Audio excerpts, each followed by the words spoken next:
it is Tanya, and welcome back to the channel. Today I am back with another speed build, and we're building another tiny home because I've been loving these so much and you guys seem to be liking them too. So this is a family tiny home, so it's for more than one sim for once, because all of the ones I've done so far have had a single bed in them. I don't even think I've had a double bed once, but it was against a wall. So they've all been for one sim.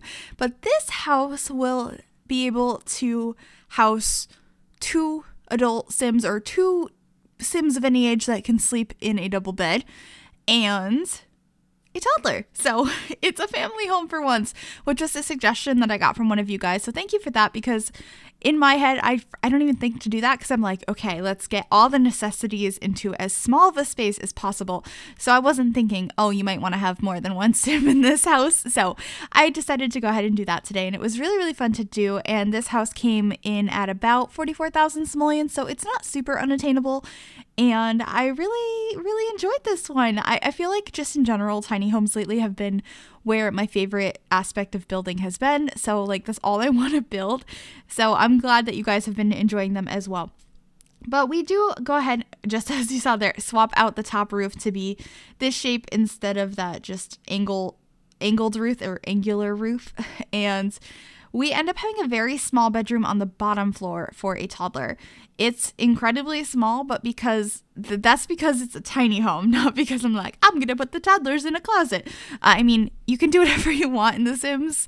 If you're playing like the 100 Baby Challenge, don't live in this house. There's no space. But I had been thinking to have the back room back here be the bedroom for the parents, and then having a loft upstairs for kids. But I moved it around, and the best way that I could get it to work was to have a small bedroom back here for a toddler, which you could definitely fit a regular size single bed in there afterwards if you move stuff around. And it's a small room, but it's a tiny house, and I imagine that for the most part, as this kid gets older, that space will only be for sleeping. So that made sense to me. The loft area is very spacious in my opinion, because it's not shoved against the wall. You can get to both sides. I did play test this house for all the adult stuff. I didn't have them have a toddler to make sure everything could work, but because I have a toddler, I needed to include a bathtub, which made it so my bathroom doesn't have a sink in it. No, because I believe one of the houses I did this week, if I'm pre-recording, so I'm not sure which video went up when, I actually did include a sink in the bathroom, and I was like, I'm going to start doing this more. And I was planning on doing it in this house, and I was like, oh, I have a toddler. I need a bathtub. So we have a bathtub, and then we have a toddler potty as well, but that is in the toddler's bedroom because there's no way that was fitting in that bathroom. So it's not there, but everything is functional. So yay! But this is pretty much the structure of the house. I do go back and change the roof color like way too many times, and there's a lot of things I just couldn't make up my mind about, and that's pretty normal for me. So I did cut out a bunch of that footage, but I kept the floor plan in as you saw. I struggled with it a bit too, but I think it's good to see how that came to be, because I really had no idea how I was going to fit the stuff in. I knew I wanted a loft, like I said, but I was originally thinking the loft would be for the kids, and I was thinking maybe they would be kids, not toddlers.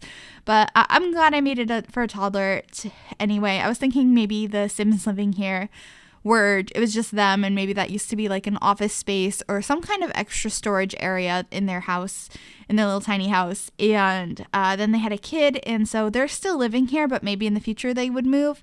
It really depends on if they decide to have more children, because I don't think it would be that great of an idea to have more kids. I guess you could fit one more toddler bed in there, but once one of the kids is a child, you would need to move. So but if you're just planning on having a couple that has one child, this house works.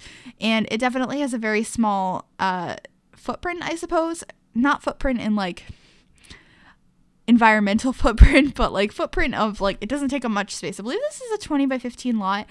It's in Willow Creek. It's the Streamlet single lot. So if you want to place it there, this is like right across the street from those the colorful tiny homes I did a couple of weeks ago. And I was just like, maybe I'll make this whole neighborhood tiny homes. The larger lots, there'll be more than one. The smaller lots, there'll be one. So let me know if you guys would like me to finish off the other lots in this little neighborhood and make the rest tiny homes, because that'd be really, really fun to do. But I made a dining area outside because there wasn't space for one inside. So there's 2 chairs in a toddler high chair. I was like, a toddler seat. What is it called? It's a high chair. So there's plenty of space for you to dine outside if you'd like, or you could just eat on the floor or couch inside. We also have another seating area out here in the back by the kiddie pool, so you can relax in the sun and watch your child play in the pool. And just some beautiful flowers out here as well. Those planter boxes, you can delete those flowers I put in them out of, and you can actually plant things in there to develop your Sims gardening skill. And then this is the kitchen. This kitchen gave me a little bit of a it was a little bit of a struggle trying to figure out how to lay things out, because I wanted to make sure we had one usable counter, a fridge, a stove, a sink, because there's none in the bathroom.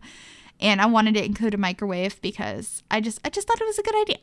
And of course I could probably do a tiny home sometime that doesn't even have a stove, that just has like a microwave and a fridge, because I've seen a lot of tiny home tours online that they don't have like a full stovetop and oven. They might have a stovetop, or they might only have like a toaster oven. And so I might do a super compact home at some point that's something like that. Let me know what you guys think of that. But we used more traditional counters and stuff in this kitchen, and I feel like the entire inside is kind of a mismatch of furniture. The exterior is pretty traditional and suburban, and I kind of kept that look for the most part. In the inside, there's a couple of more modern or newer looking items as well, and I just thought that made sense over time, like what you collect, and so that's what we did. We also have this adorable little plate. I imagine the toddler put her little handprint on it, and we have a swing set outside because I'm thinking the little girl might be aging up soon, or maybe the parents just really like swinging on that swing set, or maybe the previous owners of this house had kids.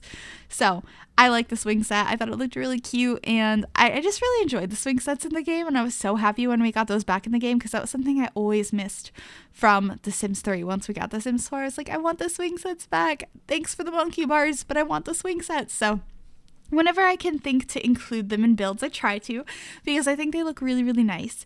But we are just about to add a rug in here. I thought about adding this blue one, and then I was like, no, I want this blue rug in the living room.